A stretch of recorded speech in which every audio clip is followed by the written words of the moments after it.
Thank you very much for the chance to be here. It has really been an exciting morning. I arrived in Uruguay yesterday morning, had a great day yesterday. It's really a beautiful place to be, so thank you for the hospitality and the opportunity to be here. I wanted to take just 2 minutes before I introduce the panel.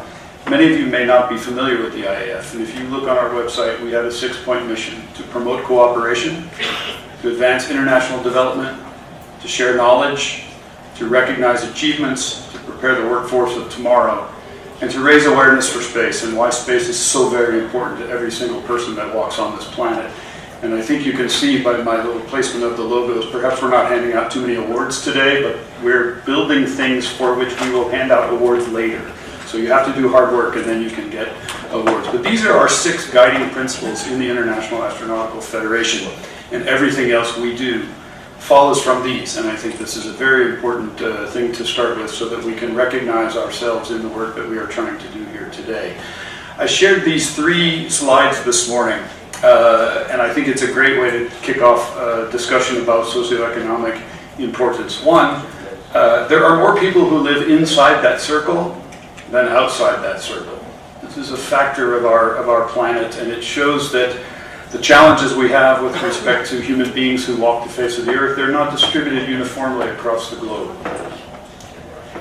In terms of biodiversity, these are the places that we must cherish. These are the places where our plants, our animals, and the life on earth is most robust, most rich, most diverse, and it's most healthy.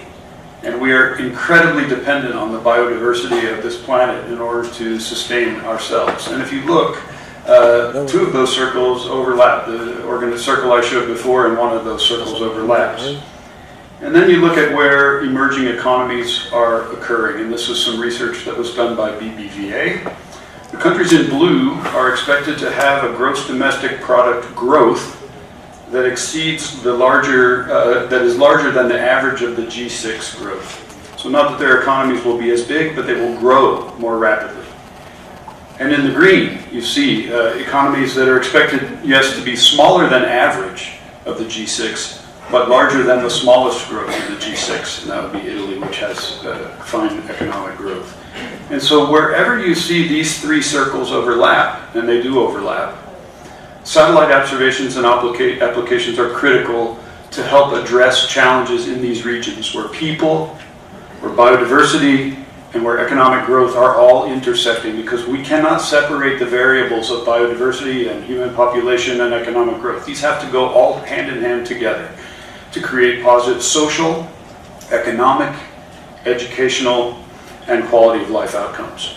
So this is what I hope we can talk about today. I'd like to introduce the panel. As I mentioned your name, if you would please come up first. Dr. Roberto Battistio, who is the head of the Italian space agency, ASI.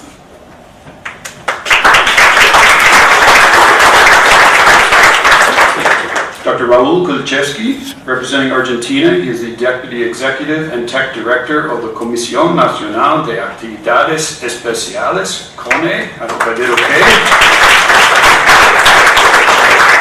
And colleague, Dr. Jean-Yves Legal, representing France. He is the president of the Centre National d'Études Spéciales, CNES, the French National Space Agency. Ms. Fernando Linslea Ochoa de Lima, she said Fernando Lima will work just fine. She's representing Brazil. She is an space applications officer in the Brazilian Space Agency. And rounding out our panel, Dr. Francisco Javier Mendieta Jimenez from Mexico. Dr. Mendieta is the General Director of the Mexican Space Agency.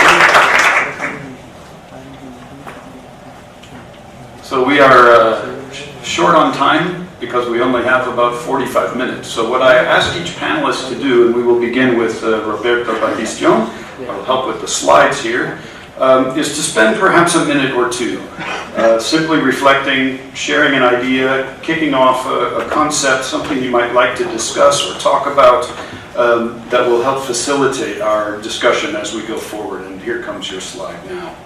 And F5 works on PowerPoint. So Dr. Battistio, the floor is yours. Okay, good afternoon to everybody. It's real pleasure for me to be here today. It's the first time for me in Uruguay, and really enjoying this stay and this conference. For the Italian Space Agency, Latin America is an important set of countries for what concerns space. We have a very lengthy collaboration. Too intelligent this computer is thank you. We have a very long collaboration with Argentina on the program called SIASGE, which is a combination of radar satellite between the newly built Southern satellite, which is L-band satellite, SAR, which can operate in a 30 centimeter wavelength, together with the Cosmos K-Med 4 satellite in the X-band, which are already operational since several years, about 10 years.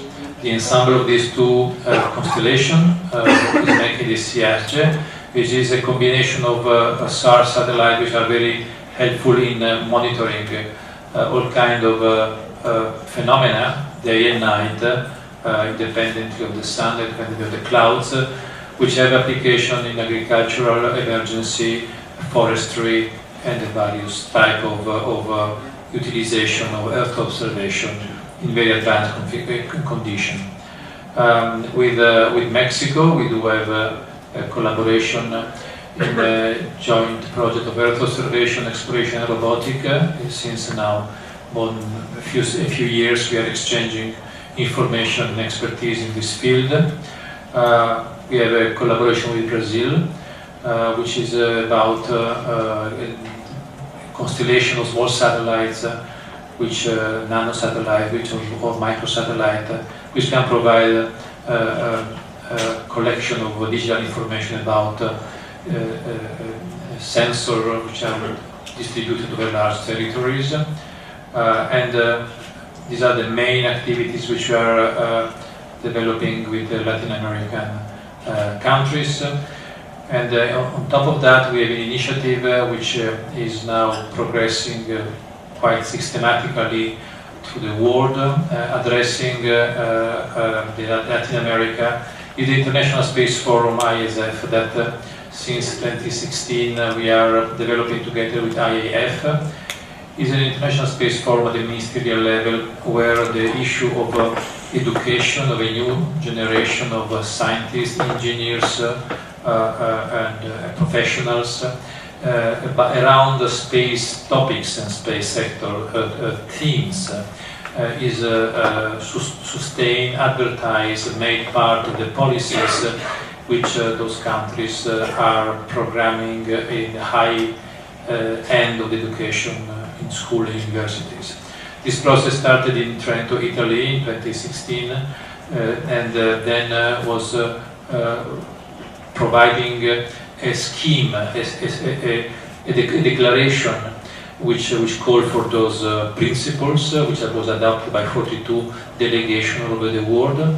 And then as developing a regional fora, the first one was in Africa this February, where more than half of the African countries participated in Nairobi to discuss at the regional level the importance and how to implement this kind of effort in education for the new generation of professionals for space. And we are going to organize the forthcoming event at the end of October in Buenos Aires, where all the Latin American countries, obviously Uruguay among them, are invited to participate, exactly to create the critical mass, the consensus at the political level, which is needed to build up the capacity in the field of space for the new generation. Thank you.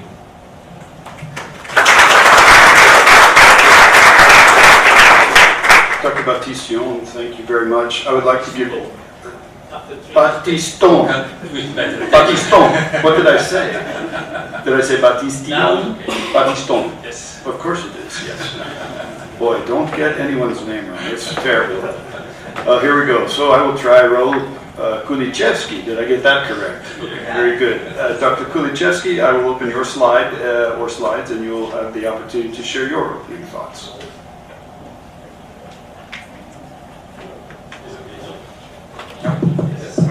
Yes. Okay.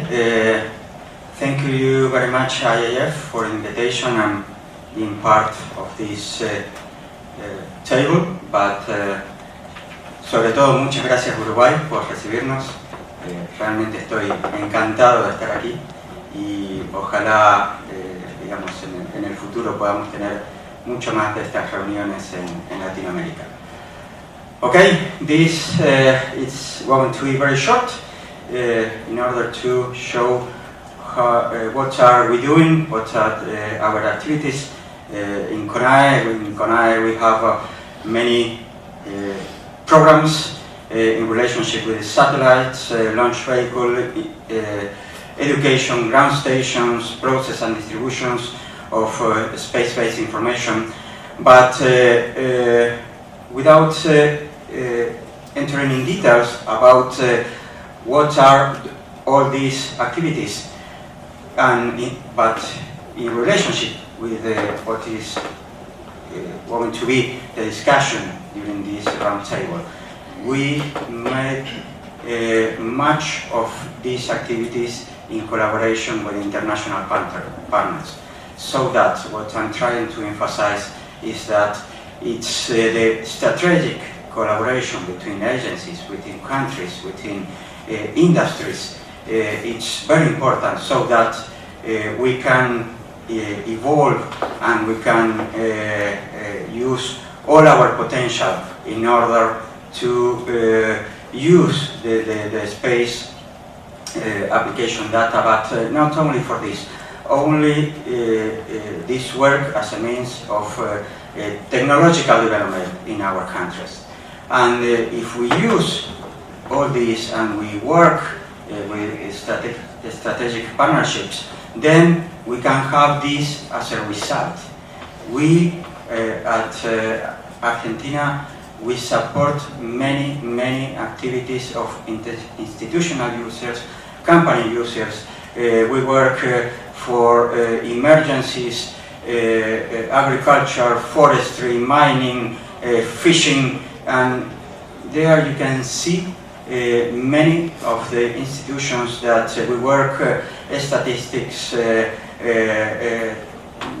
universities, the research and development community. So I think that what we are going to discuss today, it's very important because it's the way we think we have to work. We have to work together. We have to then use all this information for the growth of our countries. And I hope that in the near future, in our next meeting, I can show you much more agreements with Latin American agencies. It is our desire to enhance, to have a deeper collaboration with Latin American countries. And of course, continue with the collaboration we have, for example, with ASIC in the Cosmos Climate and CSJ program, that it's been very important for us. So, okay, this is all, and thank you very much again for receiving us here.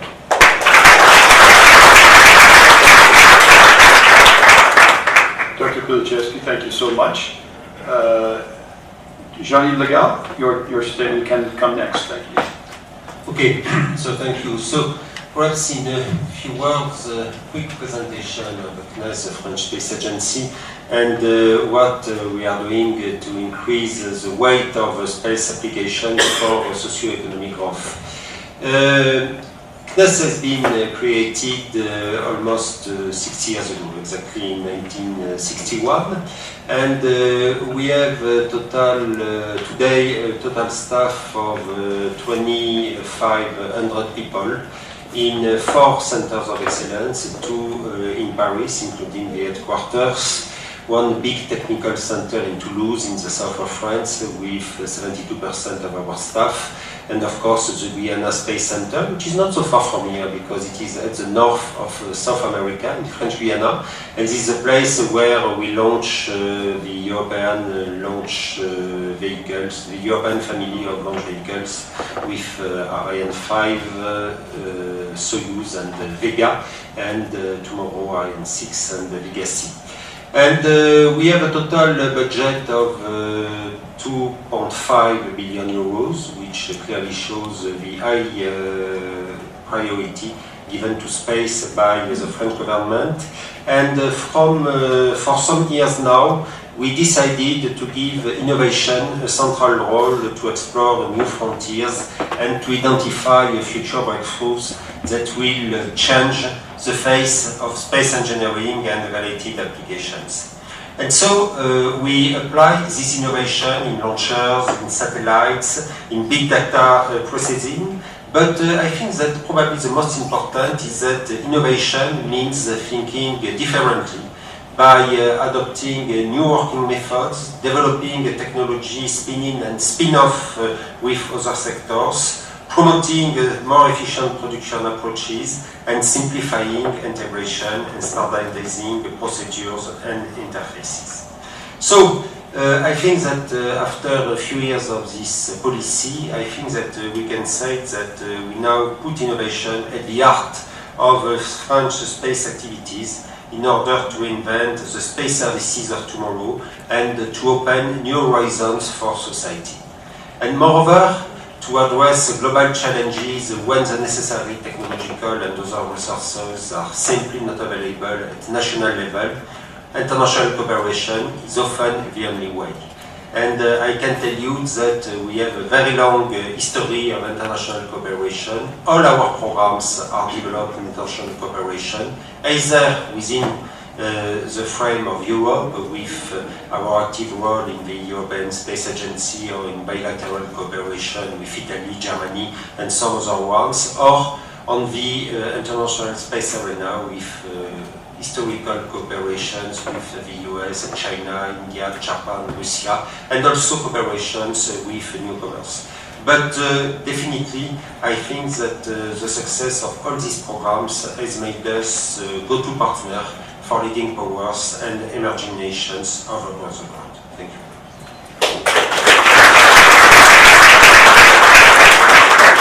Thank you, Dr. Legal. And next, Dr. Fernando Lima from the AEB, Brazilian Space Agency. Thank you, John. Good afternoon, everyone. First of all, on behalf of the President of Brazilian Space Agency, I would like to thank all of you for this opportunity to discuss about space application. I would like to start saying that Brazil is a very different country. We have a very, very large territory, and along with we have a population greater than 200 million of people, living with different ways of life, with different cultures. And we are used to say that we have many small countries inside Brazil, and that's true. And of course, because of that, we have a lot of challenges too. On one hand, Brazil has an increasing economy, a huge amount of natural resources, vast regions of tropical forests, and that incredible biodiversity, an emerging industry, and so on.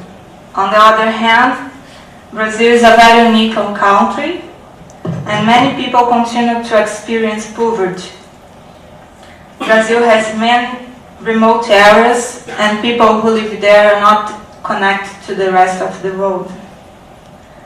Our territory and natural resources are not completely mapped yet, and we are also exposed to a variety of natural disasters and diseases.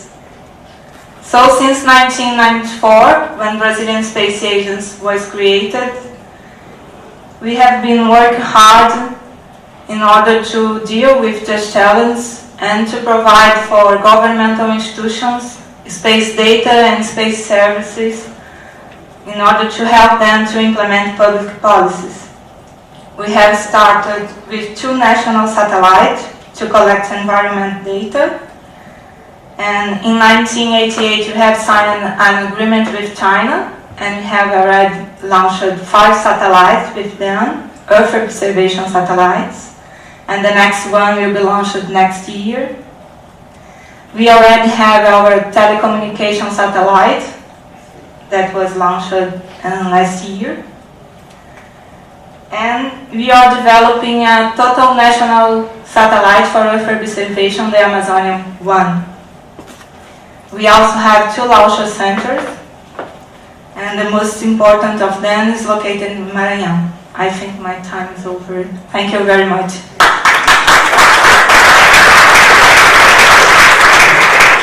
Well, I said I would be moderating the time, but I didn't say I would be that strict. So if you have another sentence, feel free to say it.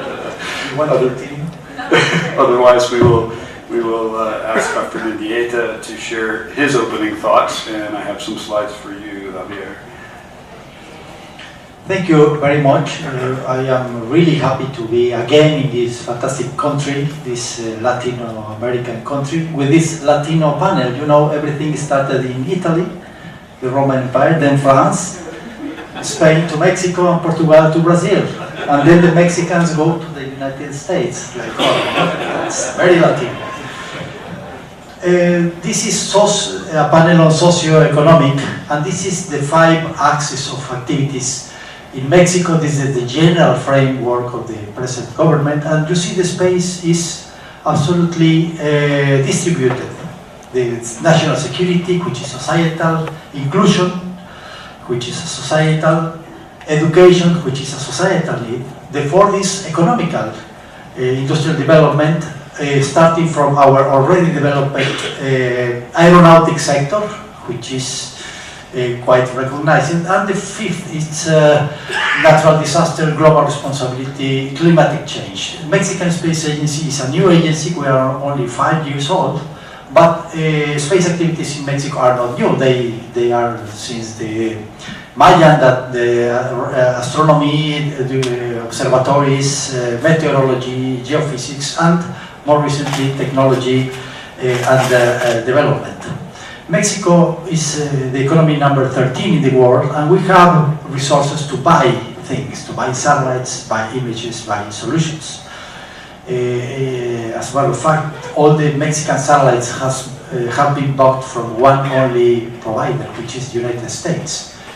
But it was mostly in a purchaser way, buy and sell, and we want to go beyond that. Not only continue buying satellites, of course that's its own pace, its own track, but also providing more and more technology transfer in order to have a prolongation of our economic sector of aeronautics into the space sector, using all the magnific and impacting characteristics of new Space 4.0, in which we can combine the 2 pillars, the aeronautical pillar, which is manufacturing, materials, and development, and the other pillar, which is information technology and communications. Of course, we have to develop business plans, we have to make alliances with already developed countries, but more important, have more and more alliances between our countries. I am happy to have signed several agreements of cooperation with several countries in Latin America. The more recent was Paraguay. They started their space agency last year. And Latin America, we share common challenges: dispersed populations, large territories, biodiversities, extended land and sea territories, and this vulnerability against the natural disasters, in which the space has to be considered as particular solutions. Many things are global, but many things have to be tailored to the individual users. For example, special orbits, I could say not polar orbits, but tropical orbits that would say give us less visiting times. Particularly Mexico is very happy, of course, to have relationships with NASA and with the Canadian Space Agency, as we are part of the North American Free Trade Agreement, but we have important relationships with France, as Yves mentioned, as Roberto mentioned, with Italy, with other countries in Europe, but also with Japan, China, India. But the challenge is to have more and more interactions, discussions like this splendid forum and the Congress on our particular needs that will define what our products, our solutions, our networks, and our endeavors could be defined as members of this fantastic, growing, dynamic, young population part of the world is taking off in the space applications. Thank you very much.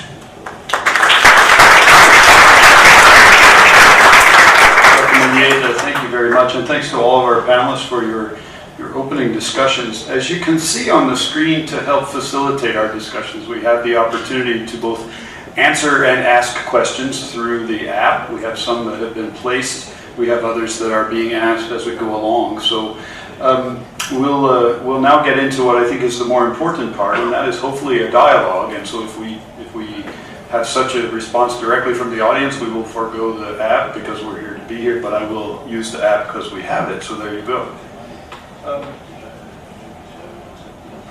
Dr. Mendieta, maybe I will start with you because perhaps you have a good experience base. You were mentioning, and this is one of the poll questions on relevance of people's understanding of how space impacts their socio-economic status. And how do you feel? I mean, I think for my sake in the United States, people do understand somehow that space improves their life, even though they think it's Tang and Velcro, two things that have nothing to do with the space program. But do you feel this, how do you feel this is perceived in developing countries? Because sometimes the benefits are very abundant, but also very indirect. Yeah, thank you. Thank you for this question. I was making in Mexico reflections about that, since we are neighbors to the highest power, space power of the world.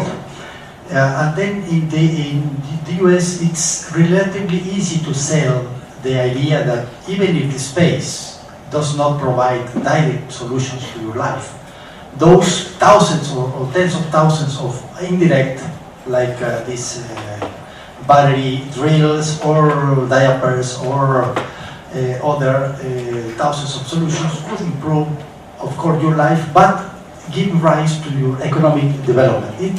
I think that is relatively easy to sell in already ongoing developed countries that have this ecosystem of industrial, how to proceed from an idea, research, laboratory experiment, venture capitals, industrial, and then return of investment. However, in our countries, this ecosystem is fragmented. Not all the links of the chain are completed. Just talk about intellectual property, industrial property in the form of patents. In Latin America, it's still a long way, a long road to do. But that's a tendency, and the governments, if we want the governments to invest or the private sector to invest, they have to be certain of the return of investment. And then the space is a fantastic scenario, and mostly now we are incorporating the ITC, information technology communications, that is lower risk, shorter time to market, and more certainty on the evolution of the product systems, networks, and solutions. Then, even I don't have a solution yet. We have to put together all the links, but if we want to do it by ourselves, that will be reinventing the wheel or the transistor or the Sputnik. We have to be ready to have this international cooperation. And we want to look north, of course, but we have to look among our countries, taking advantage of all this dynamism, willingness to develop, and participating in this new big resource for the humankind, which is the space and applications. So thank you for that. And Dr. Lehmann or Dr. Kulichevsky, in Brazil or in Argentina, Do you believe that your citizens have a good window on how space benefits them in a socio-economic way, or do we have work to do on the story? And then I'll ask Jean-Yves and Roberto, in your partnerships with emerging countries, how have you felt that value propositions in France or Italy have translated or not in communicating the value? So first, Fernando, if you would like to take that, great. I think in Brazil, people are not very aware of the benefits of space applications. But it's difficult to explain to someone who is hungry that space applications could bring food. And to someone who lived in a remote area, that space applications could connect them everywhere. But I think we have to educate people for that. We have to help them to make the right connections between space and their ordinary lives. So I think we have to educate the society to understand that, and we have to show them that space is everywhere. We have to show them that space is right here, space is on the farm, space is on the car, on the cell phone, on the social networks, space is on the disaster management, space is on the environment protection. And then we have to ask them, can you live without space?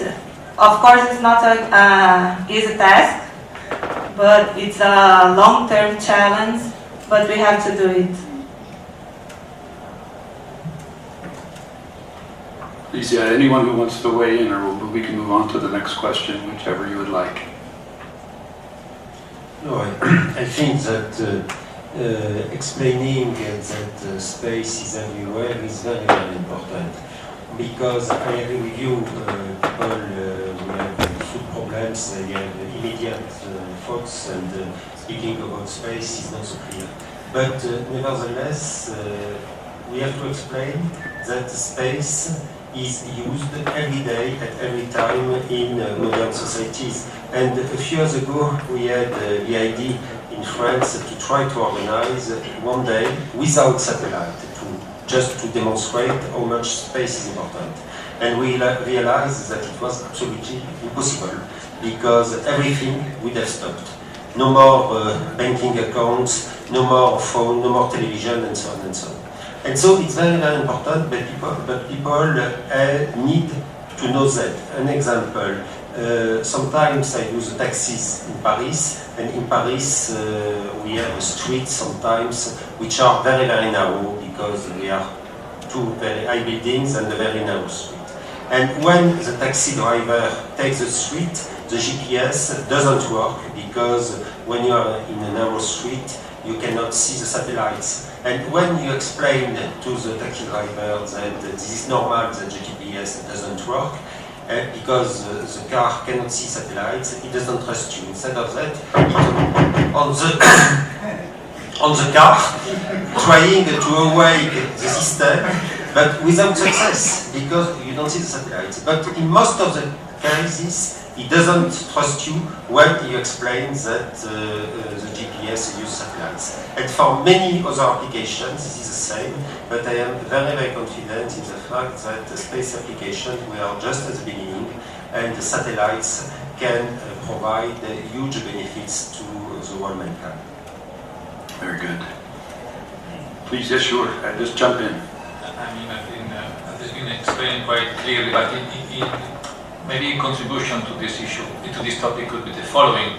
You know, space altogether is a small family. I mean, because the people which is working in this area with respect to the industrial activities or research activities, or even socio-economic activities, there is a tiny bit. So there is a tendency, once you are in this family, that you learn a lot, you understand how it works, but you forget about the fact that before learning it, you were not sharing the knowledge which is about space. So this happens to everybody. It's like a language. At the beginning, if you're in a foreign country, you don't understand the language, you think it's meaningless. Then, little by little, you understand the meaning of the words. The more you learn, the more you understand that the language is full of sense, of meaning.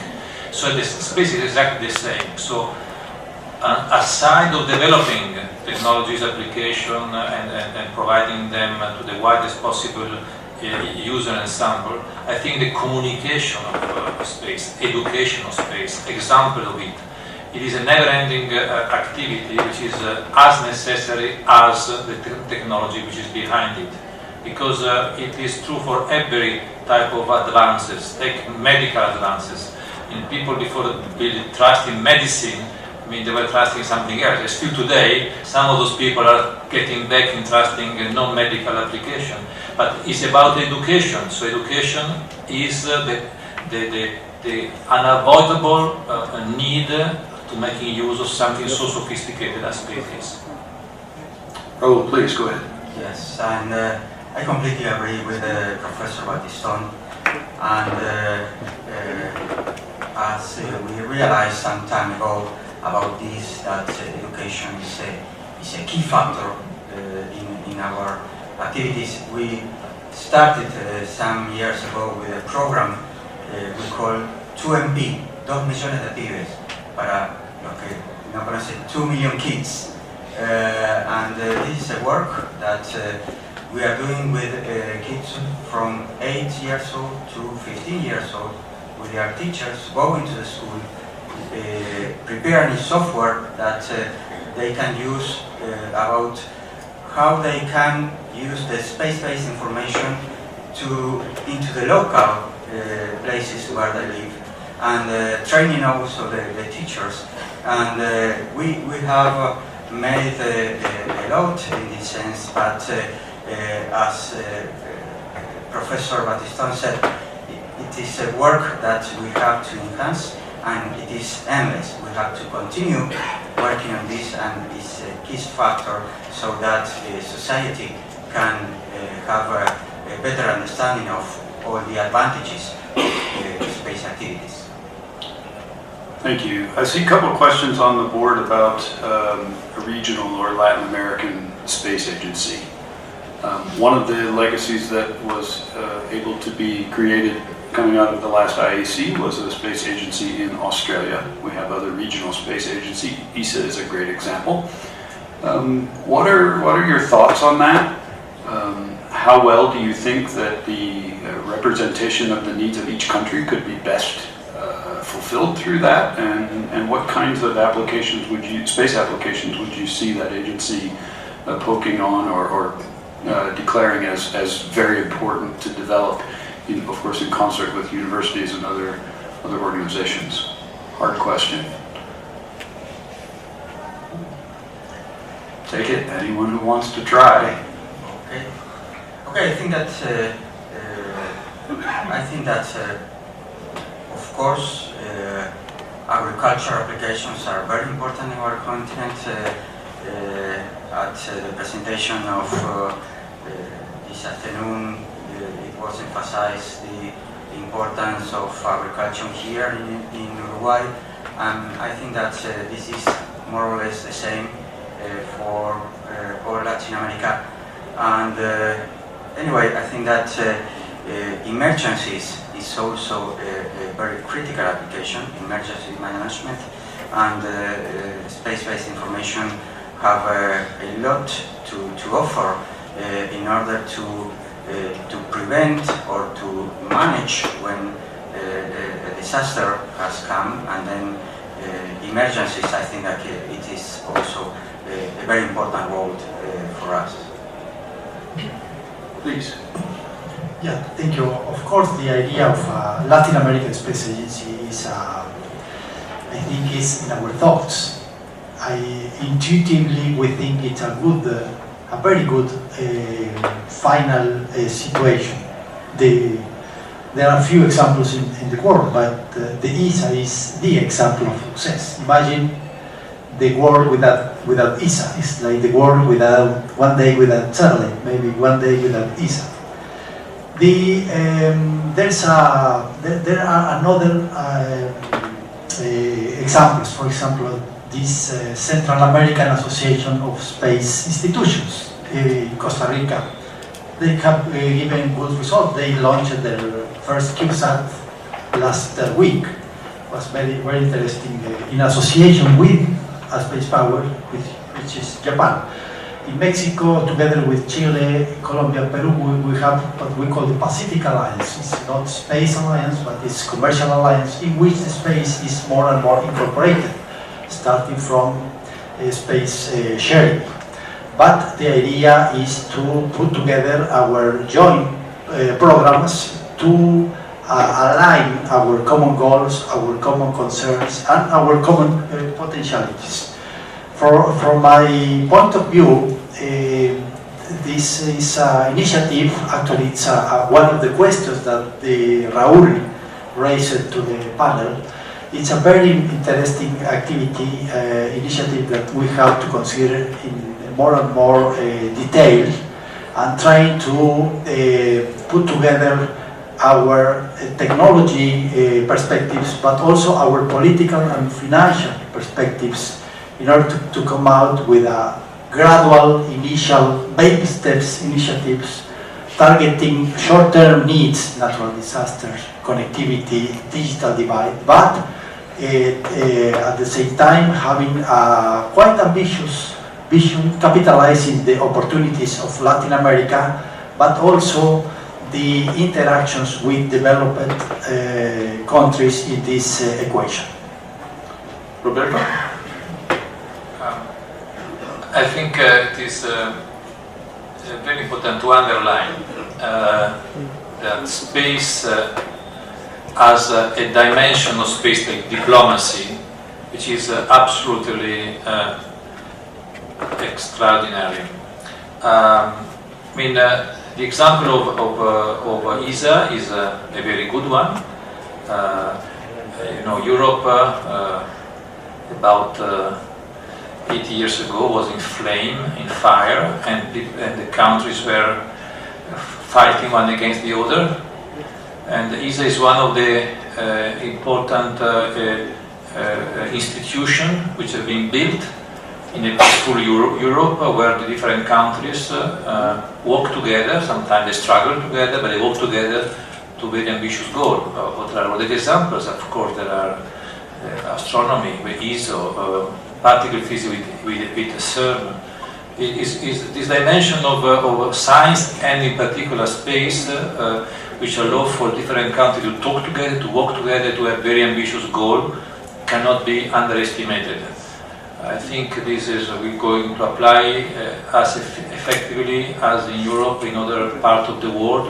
South America is a good example. Africa is another example. Could be more. There is some effect, organization like that even in Far East. Don't underestimate the importance of space diplomacy. It's really something which is making progress taking place, making countries to collaborate above difficulties, which obviously there are because of interest. Space has the characteristics of making interest work together for more ambitious goal. We should use that as much as we can. That's an excellent comment, and part of the job I don't like is requiring us to stop when we're out of time, but it's sort of where we started, and the purpose of the IAF, as Jean-Yves stated earlier, and now Roberto, and I referred to that in my earlier remarks, the purpose of our organization is to make this collaboration and cooperation and peaceful engagement with each other possible and productive. So I would also like to ask your kindness. Probably the best way you can thank our speakers, in addition to the round of applause I will ask you for, is to come talk to them. Ask them the questions that are in your head. Engage in a dialogue. We have much opportunity to do that. We can never get through everyone's question. But in addition to the round of applause, please take some time to approach our speakers, ask them their thoughts, engage them, exchange your business card, and make personal this this collaboration that we're here to try to facilitate while we're here in Uruguay. So, Dr. Mendieta, Dr. Lima, Dr. Legal, Dr. Batiston, Kulichevsky, I'm going to get it right, Dr. Kulichevsky. Muchas gracias, and thank you for your time. To your left is Sergei Krikalev, representing Russia. He is the Executive Director of Piloted Spaceflights from Roscosmos and our distinguished luncheon speaker, one of our two distinguished speakers. Next to him, Dr. Valanathan Munsami, how did I do that? Okay, from South Africa. He is the CEO of the South African National Space Agency, SANSA. Next to him, Dr. Guillermo Salvatierra from Argentina. Dr. Salvatierra is the CEO and the CTO of Frontec SA. And at the extreme right, your right-hand side, Dr. Kai-Uwe Schrogel, Professor Kai-Uwe Schrogel from representing the European Space Agency, where he is the Chief Strategy Officer. So we will continue our discussion, and we will lead off with Professor Dr. Pascal Ehrenfreund. Okay, thank you very much. I think so many things have been said. I have one slide. So many things have been said already today. I don't want to go into detail why space applications are important, but I want to tell you a little bit about the structure in Germany. So we have the German Aerospace Center is one of the largest research centers for space and aviation in Europe, and we are also at the same time the German Space Agency and contribute together with France a major part of the funding for the European Space Agency. We have also a national program. And when we look at Germany, we have approximately 9,000 jobs in the German space manufacturing sector, which generates about 3 billion euro in revenues. And we have also approximately 80 SMEs, which are totally dedicated to the space sector. And we have about 200 to 300 companies which have a part of their business in the space sector. So this means that we have some kind of quite vibrant field, and space applications is extremely important for Germany, and we also want to continue to contribute and build new markets. So I'm going from the right side to the left. So we have a lot of companies like, for instance, Primes, Airbus, OHB, Ariane Group, but we have also a lot of SMEs, I said, and we have companies in particular which are dedicated to the IT sector. And we are in cooperation with these German IT companies like SAP or T-Systems. The potential about really important new markets and fields like big data and cloud computing can be really realized for new application and markets, and in particular in Earth observations. And I wanted on the very left side, you see some of the initiatives which we actually started in order to foster new markets. And the Space Component Initiative is something for suppliers, so that we have a possibility of components made in Germany contributing to different missions or to the space sector worldwide, and helping to access international funding. We are helping with the inner space activities in building new corporations, funding small projects, new ideas in these new space sectors, and also Raumfahrt bewegt, Space Moves. It's an activity which we do with a lot of companies and also the European Space Agency in order to foster space and mobility. So there are a lot of initiatives in order to foster new markets and new ideas and to activate the space sector. And I just wanted to say very briefly what we are doing with Latin America. So we are acting, we are cooperating with many actors in the region. Of course, Mexico in the field of Earth observation, Brazil in the field of launchers, and Chile in the field of Earth observation, also tsunami warning. And we are also cooperating with Argentina, Brazil, and Bolivia in the context of the International Charter of Space and Major Disasters. You have heard a lot about that already today. And we are also doing major research projects on the risk analysis for the Andes regions, and I think Dr. Schreier will probably talk about that tomorrow in his keynote lectures. We have about 67 research scientists from the region from the region of Latin America in our 5 research fields. Thank you very much.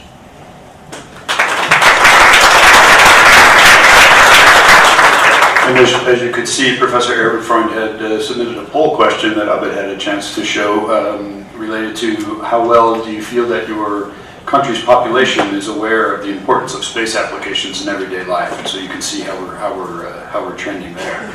To Dr. Professor Ehrenfreund's left is Sergei Krikalev. Sergei, you have the floor. Thank you. Talking about... I'll get your slides. Hang on just a second.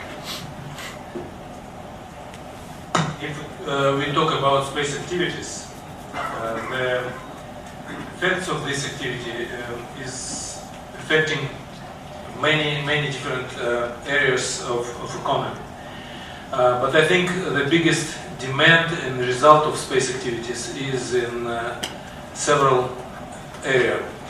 One of them is precise positioning, what we call GLANASS system, Russian global positioning system. Second would be remote sensing observation and using data we can get from space. Next one would be communication, and finally medicine. Of course, we have much more area of space activities, some of them launching satellite. And launch services is of course also big area where we can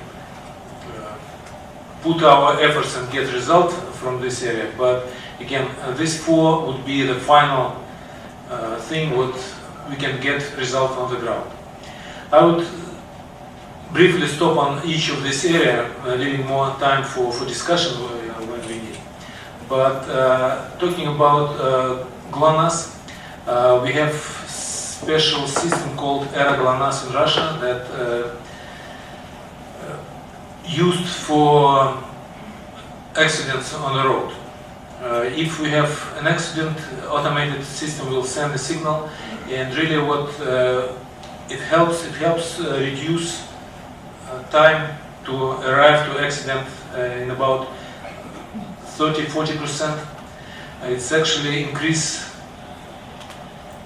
probability of survival after heavy accident, because we have initial report from very beginning in the automated system, and then when rescue people will arrive and can give you help faster, it will increase survival rate significantly, because first hour is most important hour when help is mostly needed.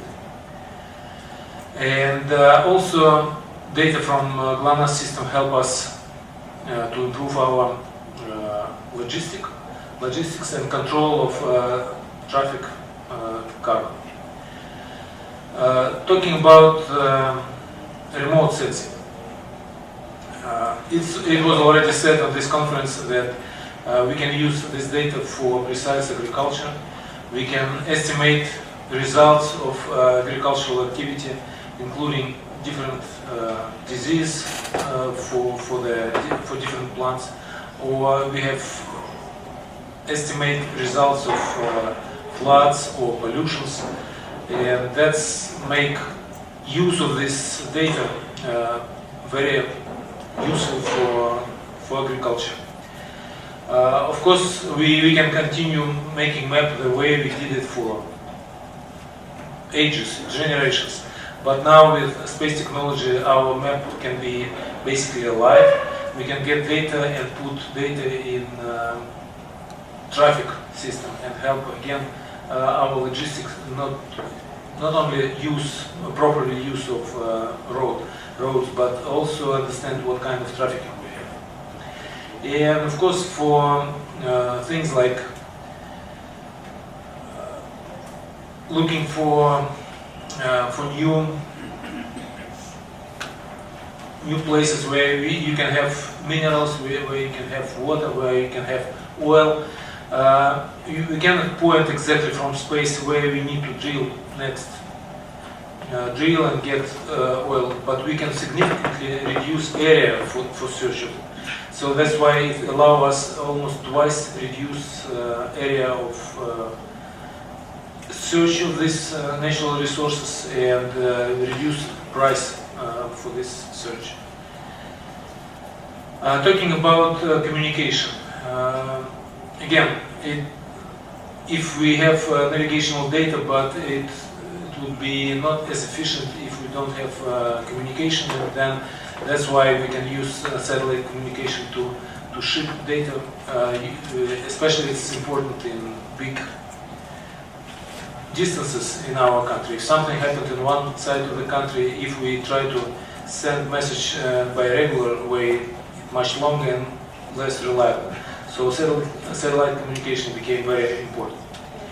And talking about medicine, then where we return back to human spaceflight, because a lot of data we have from human spaceflight help us to understand who are the human, how we build, and the data from human spaceflight can help clinic on the ground to help big, vast majority of people to use the result of this medical study in order to help people on the ground. So that's basically it. I think if you have questions, we can continue then in subsequent discussion. Thank you.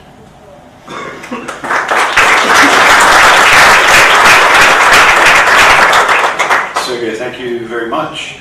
And now moving one seat to your left, we will have Valenathan Munsami. Dr. Munsami, again, the head of the South African National Space Agency.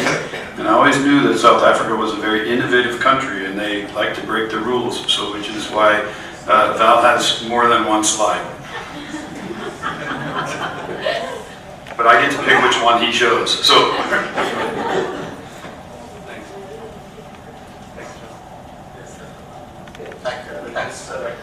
Thanks, John. You'll have to guess which slide to focus on. So, I wanted to use this opportunity just to look at the policy context and relevance to a discourse like this.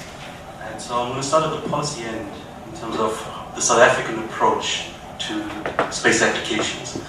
And just to give you a sense as to the framework in South Africa. So you've got the policy, well, first of all, the legislation. There's two acts. There's the South African Space Affairs Act, and there's an act to establish the space agency, and then there's a policy instrument, and then there's two space strategy instruments. And then when we look at the implementation at the agency level, there's a number of documents that talk to that, but in essence, we're trying to focus on government priorities. But what's interesting in an agency, when we're providing leadership for an agency, is you essentially have to bring all of these elements together. And when you look at implementation, it's around implementation and leadership, but looking at it from a policy implementation perspective, because there are two sides to the same coin. If you get the policy wrong, then it doesn't matter what you do on the implementation side. So the approach we took in South Africa this was in August 2007, where we started the process. We got a number of government departments in a room like this. This was about 30 odd government departments, and I've just listed them around that little photo there. But essentially, we asked those government departments before we established the space agency, if we had to set up a space program, what do you want to see the space program deliver on? And the discussion that came out of the room essentially led to this slide, which is a clustering of all the key priorities from different government sectors across the South African landscape. And then we clustered them into those three priority areas: environmental resource management, health, safety and security, and then innovation and economic growth. And you can see the listing of that under those priorities. And then what we did was to take those priorities and try to understand what does that mean from an Earth observation perspective in terms of spatial resolution, temporal resolution, geographic coverage, and whether you actually need navigation and positioning, communications, and space exploration. And there you can see the mapping where the those requirements were actually listed down. And this was the approach leading from the policy perspective into the technical specifications as what's needed to address the policy level. And what I want to take away from what I've just presented now, it's not what you're doing, which is essentially this slide. It's in essence why you do what you do, which is essentially starting from the policy discussion, which is the first slide. Thank you, Chief.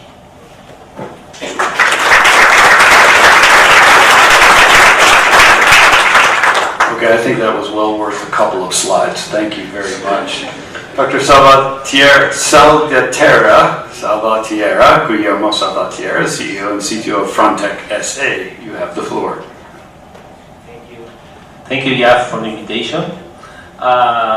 Our company is a subsidiary of a designer and manufacturer of satellites from Argentina. And I'm going to speak about the impact of the space applications in the agriculture in our country.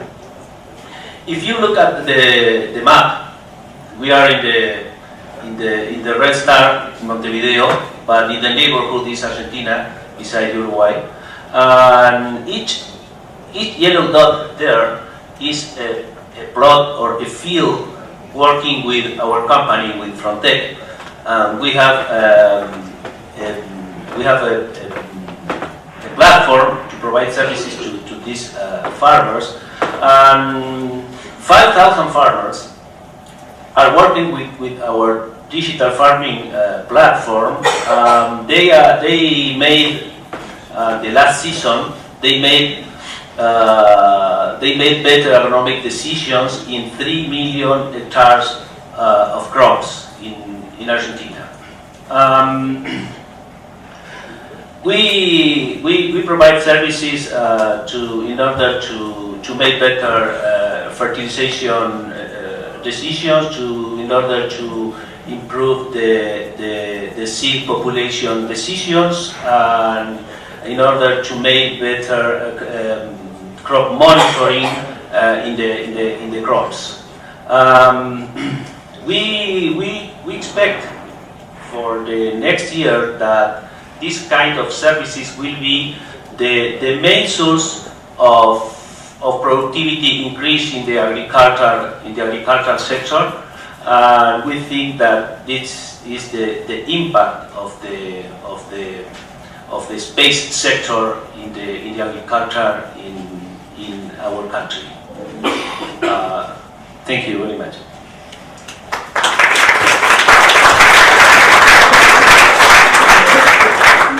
Guillermo, thank you very much.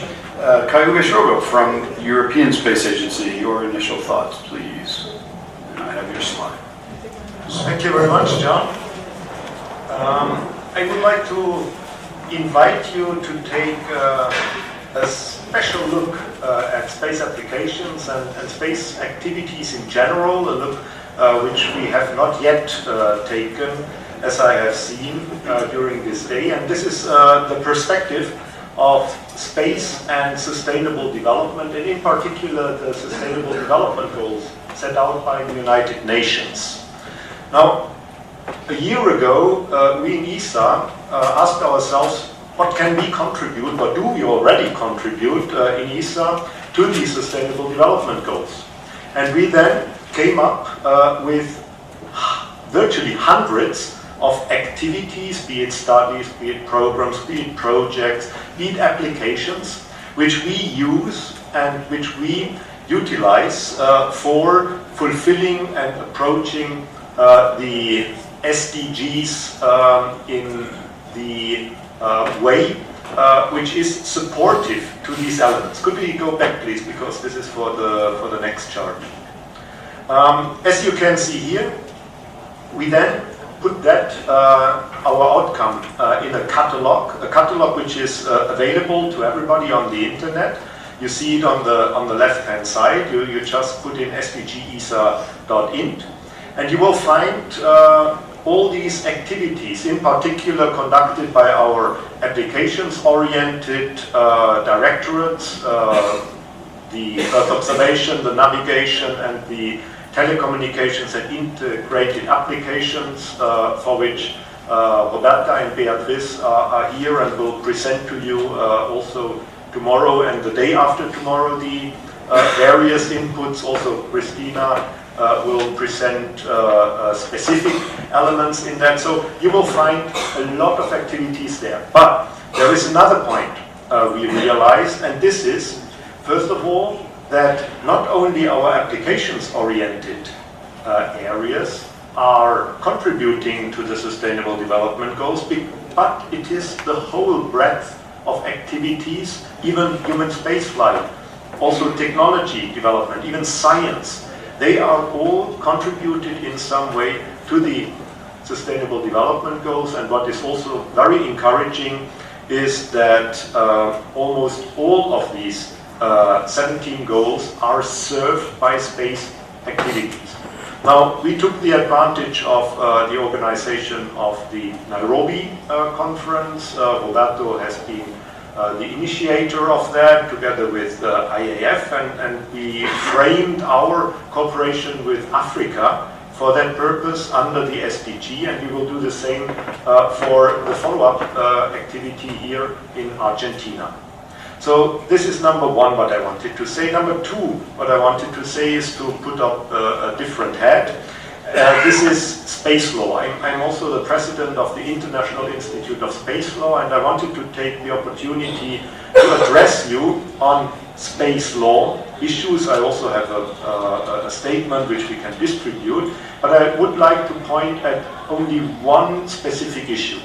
And this is, last year we celebrated the 50th anniversary of the Outer Space Treaty of 1967. May I ask who has read the Outer Space Treaty, which is the basic document for international law dealing with space?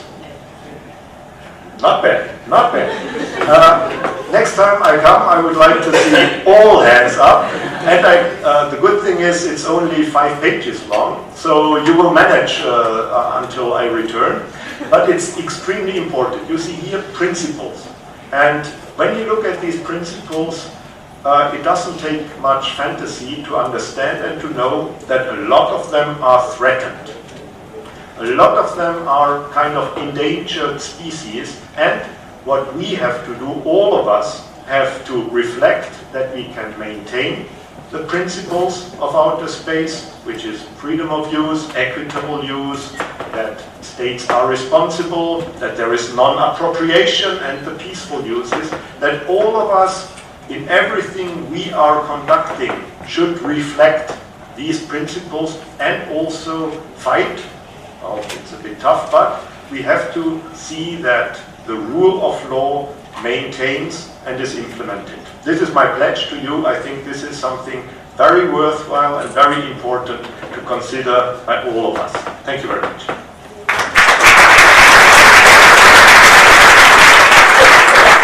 As Kaiuwe is a professor, he is completely allowed to assign homework. So that is your homework for the next time when we are able to talk. I want to pull on something that has come out, and I think earlier folks were talking about, you know, the space activities focusing on what's important to your country. There was a question about, shall we have a Latin American space agency?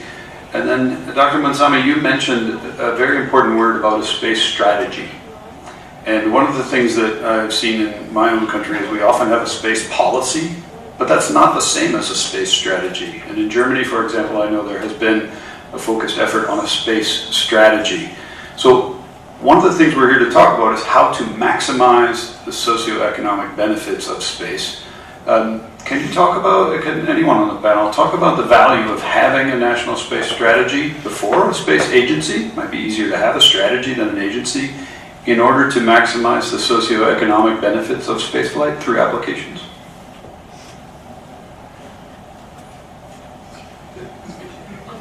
And there was a great silence that came over the panel. I think what I tried to do, what I tried to do in my presentation, John, was to highlight that we took a user-centric approach to defining what's required for a space program. Because if you don't do that, and by the way, I've been to the launch of a space agency in one of the African countries, which I shall not mention. It was a high-level event where the president actually launched it. And the question I asked was, so where's your strategy? And are we going to start working on it in the next few months? But then why do you set up an agency without understanding what's it required to do? Because the structure of an agency follows from the strategy and not the other way around. You don't define a strategy after you set up the structure. So I think it's very important going back to why we're doing what we're doing, not just what we're doing. So that's extremely important that you start the right end. Yeah, go ahead, Sergey. I think it depends a lot on our history, because in Russia, of course, the agency or space infrastructure was built much a long time ago, and strategy was changing from one generation to another.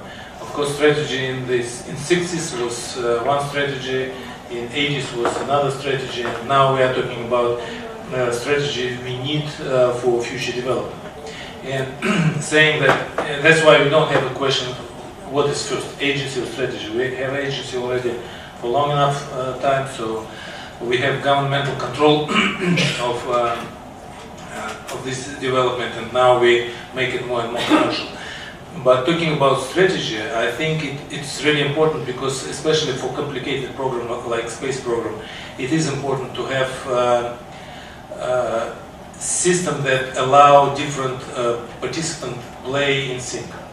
That's the biggest problem, because with a big and developed program, if one companies, one group of people will do one thing and another do another thing, and this is not connected, that would be not very useful spend of resources.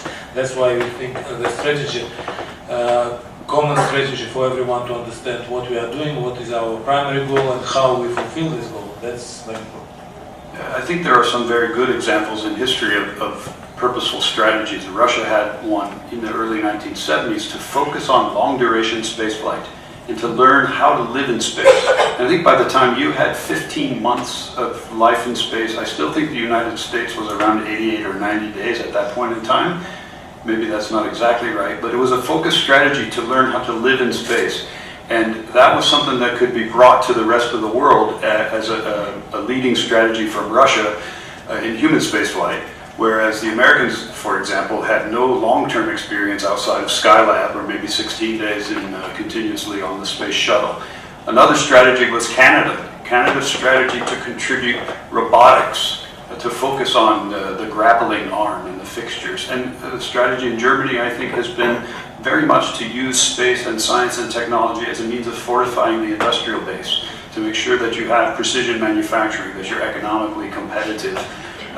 These are not complete. This isn't the entire description of the strategy, but they're elements of the strategy.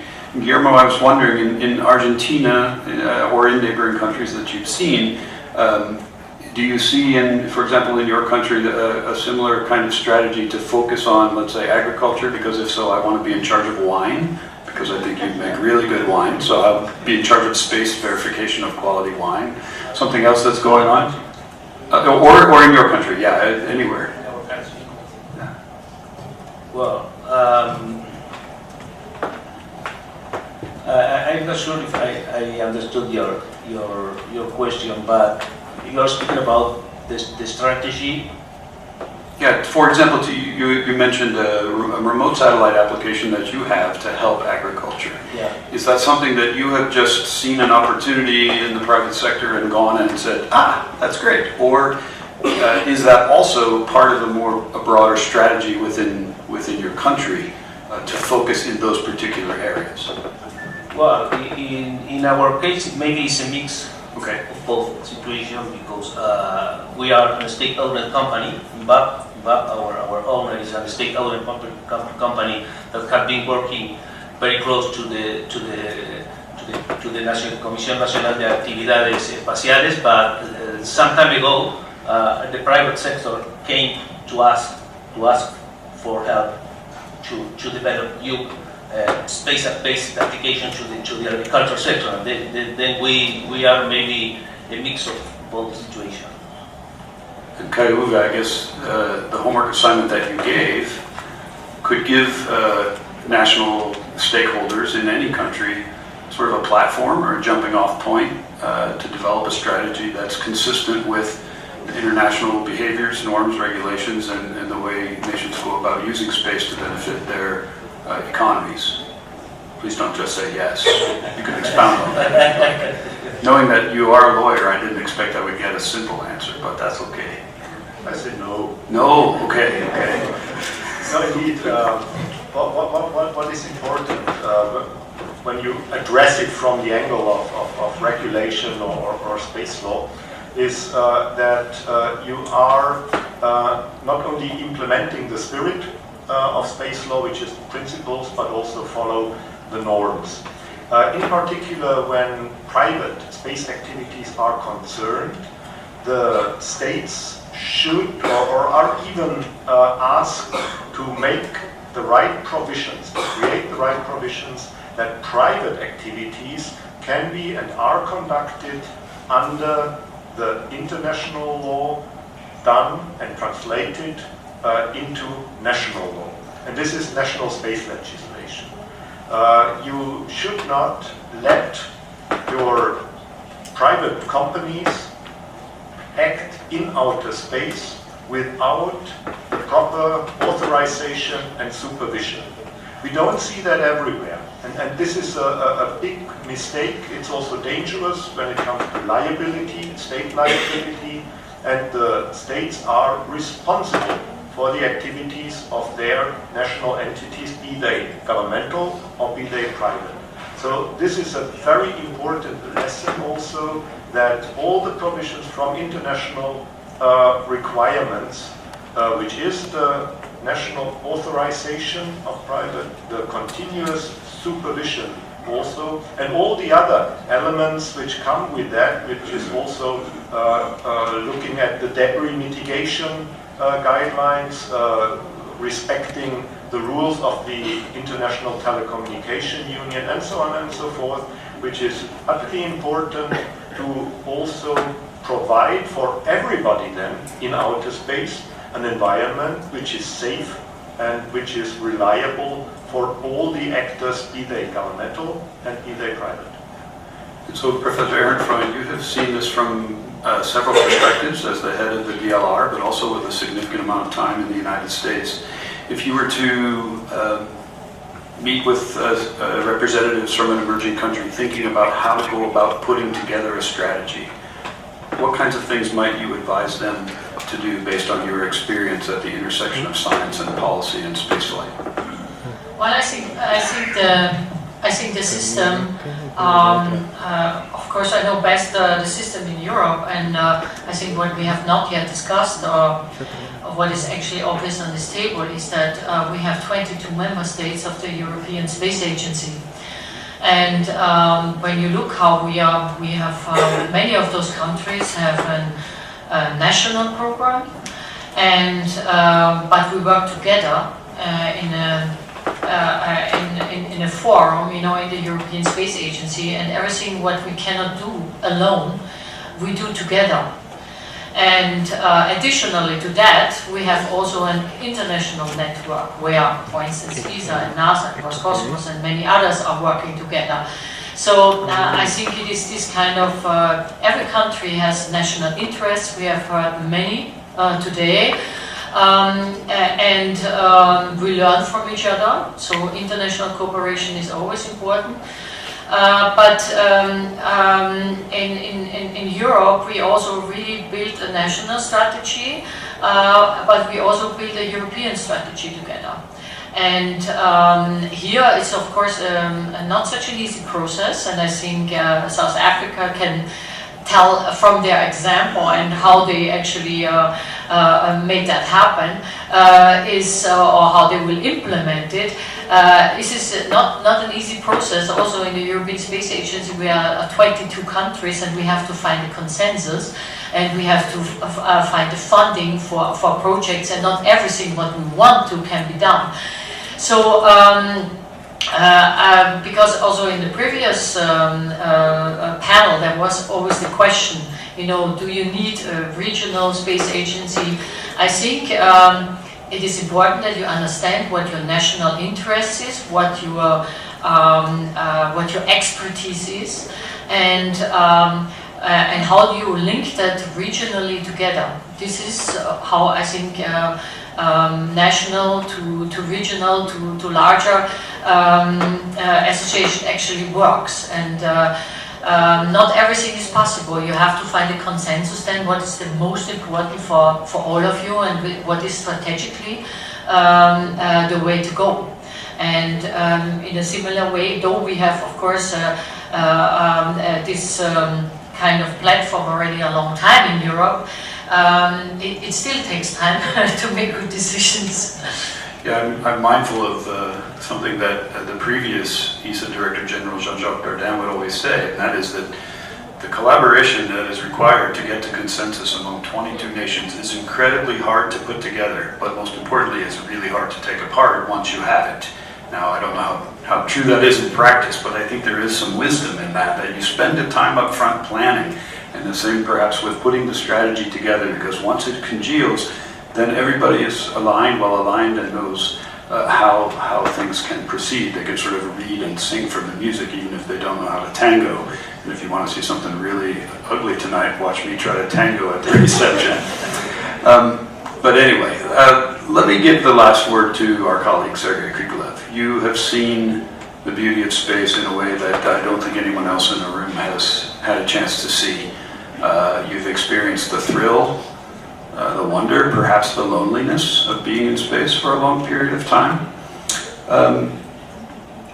One of the best applications we have is the application of human beings to go to space. So the middle question is what I'm pointing at and what I would like to leave us with. And the question says, how important is space applications in Russia in comparison to the human spaceflight activities?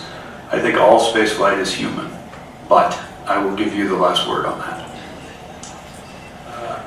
Actually, in this question where someone asked what is difference between human spaceflight and space application, in reality there is no contradiction between these two subjects, because only application is different.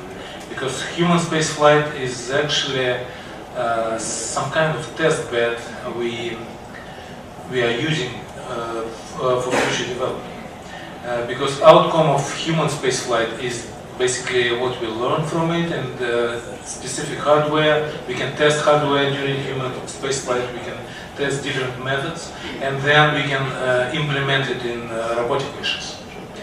And of course it's much more complicated than we used to saying what is most important, humans or robots. Nowadays we having more experience, and we probably need combine both together. For robotic missions, we use human spaceflight as a test bed, checking everything before we send some robotic missions for autonomous flight. And on the other hand, we can get some data from robotic missions, for example, like lunar landers for future landing human on the moon. So this is really a combination, and there is no contradiction between space application and human spaceflight. Just application of human spaceflight is developing of all systems, including robotic missions. And maybe only difference, I would say, that when people talk about space application, they talk about kind of quick return of the money.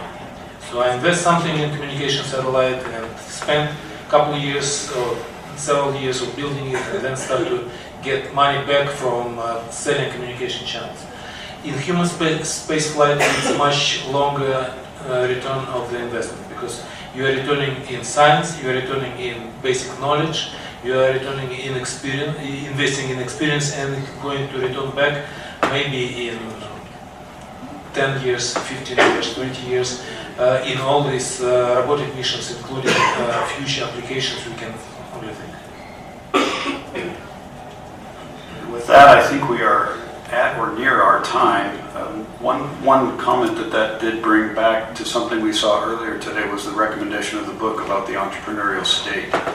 I will make an observation using the prerogative of the chair that a lot of the commercial space developments that you see in the United States, the ability to land under propulsion vertically, which helps bring SpaceX boosters back, the actual engine, the Merlin engine on the bottom of the Falcon 9, the shape of the Sierra Nevada Dream Chaser has its origins in early Soviet and US lifting body designs. These are some of the longer returns on investment that we don't see right away, but are indeed benefits of what I would call the entrepreneurial state. In the mid-1990s, NASA built an engine called Fast Track. It was quickly developed. It was a nice engine. Elon Musk grabbed it, built it, made it better, made it better, made it better. 3-4 generations later, now you have the Merlin. DCX was landing. We've propulsively landed similarly on the moon and on Mars. Of course, not at quite the high velocity that the booster comes in, but a lot has been learned from what has been invested in the past. And I think you're right. If nations are willing to wait and be patient on that return on investment, it comes back not only abundantly, but in ways that you can't necessarily predict ahead of time.